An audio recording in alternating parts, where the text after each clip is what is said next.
श्री शिवाय नमस्तुभ्यम। हम सबको पता है कि 29 मार्च को चैत्र मास की चतुर्थी का बहुत ही प्यारा सा दिन है और अगर आपके घर में धन को लेके बहुत ज़्यादा दिक्कत है या आपकी मनोकामना पूरी नहीं हो पा रही है या बहुत ज़्यादा परेशान हो, आपके घर में लोग बीमार बहुत पड़ते हैं, तो ये वीडियो आपके लिए है। बस कुछ नहीं करना है, चावल के 7 दाने और दूर्वा का छोटा सा उपाय करिएगा जो कि पूज्य गुरु जी की कथा से सुन के बहुत अच्छे से आपको बताऊंगा। ठीक है, कहाँ कहाँ पे चढ़ाना होगा, कौन सी चीज़ों को लेना है, सब कुछ बताऊंगा, तो वीडियो को पूरा देखा करिए। ठीक है ना।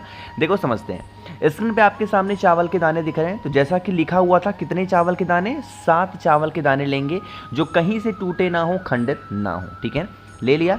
साथ ही साथ आपको 3 दूर्वा भी लेनी होगी। किसको लेनी है? 3 दूर्वा। जो हरी वाली दूर्वा नहीं आती है वही लेना है, सफ़ेद दूर्वा नहीं लेना। 3 दूर्वा लेंगे और साथ ही साथ आपको 1 चुटकी हरा मूंग भी लेना है। भगवान गणेश को कोई चीज़ बहुत प्रिय है तो या तो दूर्वा उनको प्रिय है या तो उनको हरा मूंग प्रिय है, तो आप ले लेना। ठीक है, एक तांबे का लोटा लेंगे और उस तांबे के लोटे में जल भरेंगे। इस जल के अंदर आपको कुछ भी नहीं डालना। ठीक है, और लेके पहुंच जाएंगे कहाँ पे? महादेव के शिवलिंग के पास में। मन है अपने घर पे करो, मन है मंदिर में, सुबह दोपहर शाम कभी भी आप कर सकते हैं। फेस रखना होगा उत्तर दिशा, 9 डायरेक्शन। अब यहाँ पे जो मैं बात बताने जा रहा हूँ, पहली मेरी बात को ध्यान से सुनेंगे। सबसे पहला काम, वहाँ पे पहुँचते ही 1 लोटा शुद्ध जल तांबे के लोटे से श्री शिवाय नमस्तुभ्यम का ध्यान करते हुए समर्पित करना। ठीक है, जल को समर्पित करने के बाद में अब तरीका समझेंगे। आपके पास में जो 7 चावल के दाने हैं ना, उन 7 के 7 चावल के दानों को भगवान गणेश के स्थान पे उनका स्मरण करते हुए रखेंगे। ठीक है, कितने चावल? 7 के 7 चावल को।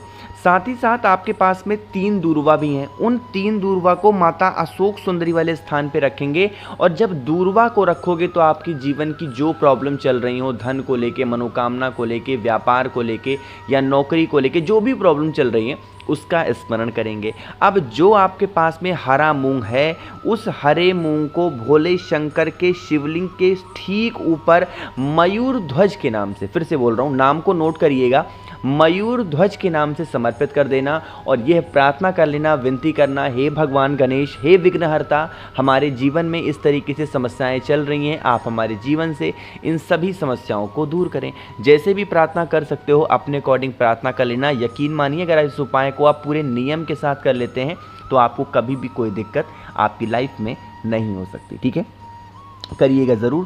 तो यहाँ पे पहले उपाय की तो बात हो गई है, आगे बढ़ते हैं अब इस वीडियो के हम लोग अपने दूसरे उपाय की तरफ। अब दूसरे उपाय में आपको यहाँ पे गेहूं के बहुत सारे दाने दिख रहे हैं। कोई ज़रूरी नहीं कि आप गेहूं ही लो, है ना।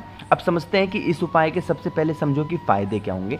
इस उपाय का बस एक फ़ायदा है और वो है इच्छा पूर्ति, यानी कि अगर आपकी कोई विश है, मनोकामना अधूरी रह गई है तो आप इस उपाय को चतुर्थी पे करिएगा। तो यहाँ पे गेहूं ज़रूरी नहीं कि आप गेहूं ही ले लो, आपको अनाज का कोई सा भी दाना लेना है, कोई दिक्कत नहीं है। चाहे आप मूंग ले सकते हो, चाहे आप चना ले सकते हो, बाजरा ले सकते हो, जो भी अनाज का दाना हो वो लेंगे। अनाज के दाने के साथ में 7 मिश्री के दाने, मिश्री चीनी जैसा उसका टेस्ट होता है, मीठा मीठा सा, बड़ा बड़ा दाना होता है, तो आपको 7 मिश्री के दाने लेने हैं। उन दोनों चीज़ों को, अनाज के दानों के 1 चुटकी और 7 मिश्री के दानों को अपने राइट हैंड में रखना होगा। राइट हैंड में रखने के बाद में सेम नाम फिर से आपको बोलना होगा। फिर यहाँ पे मैं लिख दे रहा हूँ मयूर और ये ध्वज। मयूर ध्वज के नाम से, भगवान गणेश का एक दूसरा नाम है मयूर ध्वज, उनके नाम से आपको यहाँ पे समर्पित कर देना होगा, यहाँ पे शिवलिंग के ठीक ऊपर। ठीक है, जब समर्पित करोगे तो यहाँ पे आपकी जो मनोकामना हो, जो विशेष हो, उस विशेष का उस स्मरण करेंगे, मनोकामना को बोलिएगा और चुपचाप अपने घर की तरफ चले जाएंगे। कुछ भी शिवलिंग से उठा करके अपने घर की तरफ नहीं जाना। देखो, भोले शंकर के 2 पुत्र हैं, एक है भगवान गणेश और एक है भगवान कार्तिकेय। ठीक है, दोनों में से किसी का भी स्मरण करते हुए इस उपाय को करेंगे। जो भगवान कार्तिकेय हैं उनका दूसरा नाम होता है मयूर ध्वज और भगवान गणेश का भी स्मरण करके इस उपाय को आप कर सकते हो। ठीक है ना।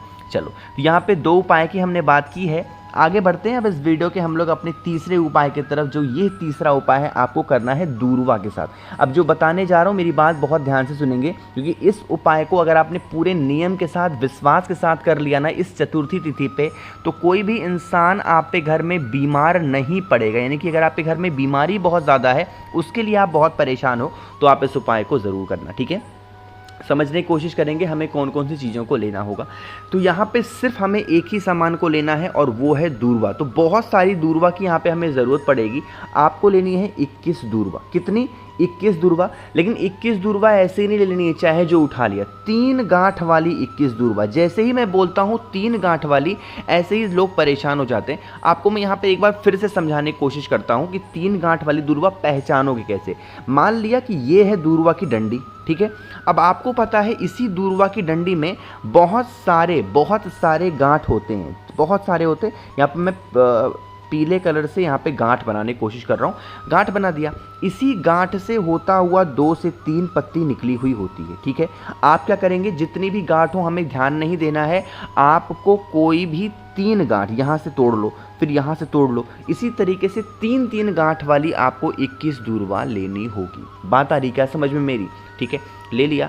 लेने के बाद में आपके घर में जो इंसान बहुत दिनों से क्रोध कर रहा है, गुस्सा कर रहा है, या फिर बहुत दिनों से बीमार पड़ा है, उसकी बीमारी ठीक नहीं हो पा रही है, उसके ऊपर से 21 बार घुमाओगे बालचंद्रेश्वर महादेव के नाम से। कितनी बार घुमाना है? 21 टाइम्स को उसी 3 गांठ वाली 21 दूर्वा को बालचंद्रेश्वर महादेव के नाम से उसके सर से लेकर के पैर तक घुमा लेना। और घुमाने के बाद में तांबे के लोटे में जल भर लेना। और चतुर्थी तिथि पे आपको लेके चले जाना है भगवान शिव यानी कि महादेव के शिवलिंग के पास में। फेस रखना होगा उत्तर दिशा, 9 डायरेक्शन। यहाँ पे सबसे पहला काम करेंगे, जो 21 दूर्वा लेके आए हो वो आपको फिर से बालचंद्रेश्वर महादेव के नाम से यहाँ पे जलाधारी के पास में रखना होगा। और 1 लोटा शुद्ध जल तांबे के लोटे से श्री शिवाय नमस्तुभ्यम का जप करते हुए समर्पित करेंगे। जब जल चढ़ाओगे बहता हुआ जल इसी दूर्वा से होता हुआ नीचे गिरेगा। इस जल को यहाँ से रोक लेना और जो ये 21 की 21 दूर्वा आपने समर्पित की है, इस 21 दूर्वा को भी यहाँ से उठा लेना, ठीक है। उठाने के बाद में जो जल आपने रोका है उसको ले जा करके पूरे घर में आप छिड़काव कर देंगे उस जल का जो शिवलिंग के पास से लाए हो। और जो 21 दूर्वा होगी, जो इंसान बहुत ज़्यादा क्रोध कर रहा है, गुस्सा कर रहा है, उसको 21 दिनों तक लगातार आप लोगों को एक एक दूर्वा उस इंसान को खिलाना होगा।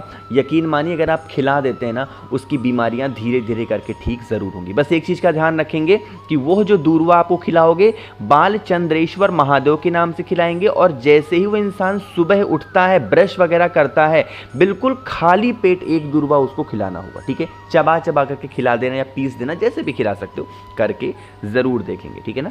तो यहाँ पे 3 उपाय की हमने बात की है। एक बहुत ही छोटे से और से उपाय की बात करने हम लोग जा रहे हैं, जो कि चौथा उपाय है। और यह उपाय होगा धन संपदा के लिए। माँ लक्ष्मी का वास आप पे घर में नहीं है तो आपको इस चतुर्थी तिथि पे इस उपाय को ज़रूर से ज़रूर करना चाहिए, ठीक है। समझने की कोशिश करेंगे। आपको क्या करना है, कुछ सामान लेना ही नहीं है, आपको चुपचाप पहुंच जाना होगा महादेव के मंदिर में, ठीक है। इस चौथे उपाय को घर पे नहीं करना है, महादेव के मंदिर में करना, जो मंदिर घर के पास में हो। साथ ही साथ आप अपने साथ में एक दीपक लेके जाना, मिट्टी का दिया, ठीक है। उस मिट्टी के दीपक में आपको घी डालना होगा और लंबी बत्ती का दिया। जैसे ही आपने सुना लंबी बत्ती का, कहोगे भैया देवता के सामने तो गोल बत्ती का दिया लगता है, लेकिन इस दीपक को चतुर्थी तिथि पे हम सभी लोगों को भगवान महादेव के मंदिर में, कोई ज़रूरी नहीं कि शिवलिंग के पास में, भगवान महादेव के मंदिर में कहीं पे भी भगवान कुबेर के नाम का दिया, घी की दिया, लंबी बत्ती का जो भी व्यक्ति चतुर्थी तिथि पे लगा देता है, उनके घर में कभी धन संपदा को लेकर कोई कमी नहीं होती। हमेशा माँ लक्ष्मी का वास उनके घर में बना हुआ होता है, ठीक है। करके ज़रूर देखिएगा इन सभी उपायों को। बहुत ही स्पेशल, बहुत ही प्यारे थे। मैंने बहुत ही छोटे छोटे उपाय आप सबको बताए हैं। तो अगर आप लोगों में से किसी को भी मुझसे फ़ोन पे बातें करनी है, मैसेज बातें करनी है, तो आप हमें इंस्टाग्राम या फेसबुक पे फॉलो कर सकते हैं, जिसके लिए आपको सर्च करना होगा द नेचुरल प्लैनेट 108। वहाँ पे हम लोग बहुत सारी बातें करेंगे।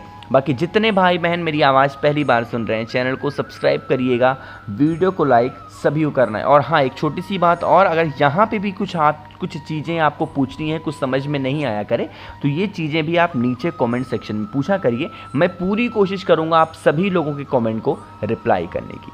श्री शिवाय नमस्तुभ्यम।